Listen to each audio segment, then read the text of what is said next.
Hi friends, నమస్కారం.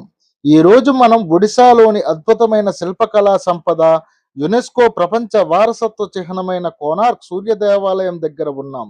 13వ శతాబ్దంలో లాంగుల నరసింహదేవ చక్రవర్తి నిర్మించిన ఈ ఆలయం ఒక రథం ఆకారంలో ఉండి సూర్య భగవానుడికి అంకితం చేయబడింది. కానీ ఆ అద్భుత కట్టడం వెనక ఒక విషాదకరమైన చరిత్ర కూడా దాగి ఉంది. అదే ఈ ఆలయంపై జరిగిన విదేశీ దాడులు. చరిత్ర పుటల్లో కాలాపహడ్ అనే పేరు ఒక చీకటి అధ్యాయం. బెంగాల్ సుల్తానేట్ సేనాని అయిన కాలాపహడ్ 16వ శతాబ్దంలో ఈ అద్భుత ఆలయంపై దాడి చేశాడు. కేవలం మతపరమైన విద్వేషంతోనే కాకుండా ఈ ఆలయ వైభవాన్ని ఓర్వలేక ఇక్కడ విగ్రహాలను ముక్కలు చేశాడు. ఇక్కడ మీరు గమనిస్తున్న ఈ అందమైన శిల్పాలు ముక్కులు కోయబడి చేతులు నరకబడి ఉండడం చూస్తుంటే మనసు కలిచివేస్తుంది ఫ్రెండ్స్. ముఖ్యంగా గర్భాలయంలో ఉన్న ప్రధాన సూర్య విగ్రహాన్ని మరియు ఆలయ శిఖరాన్ని కూల్చివేయడానికి అతను ఎంతగానో ప్రయత్నించాడు. కోనార్క్ అంటే కేవలం రాళ్ళు కాదు, రాళ్లపై చెక్కిన ఒక కవిత్వం. ఇక్కడ ఉన్న 24 చక్రాలు కేవలం అందం కోసమే కాదు, అవి కాలచక్రాన్ని సూచిస్తాయి.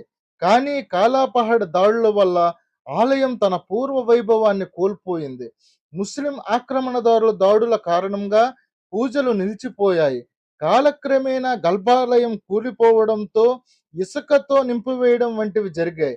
ఈ ఆలయం నిర్మాణంలో వాడిన అయస్కాంతం మ్యాగ్నెట్ పవర్ వల్ల నౌకలు దారి తప్పుతున్నాయని, విదేశీయులు ఆ అయస్కాంతాన్ని తొలగించారనే కథలు కూడా ప్రచారంలో ఉన్నాయి.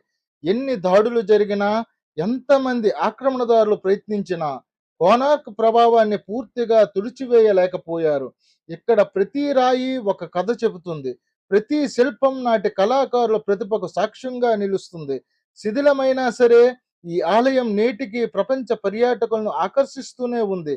విదేశీ ఆక్రమణదారుల విధ్వంసానికి సాక్ష్యంగా నిలిచిన ఈ శిల్పకళను చూస్తుంటే మన పూర్వీకుల గొప్పతనం ఏంటో మనకు అర్థమవుతుంది.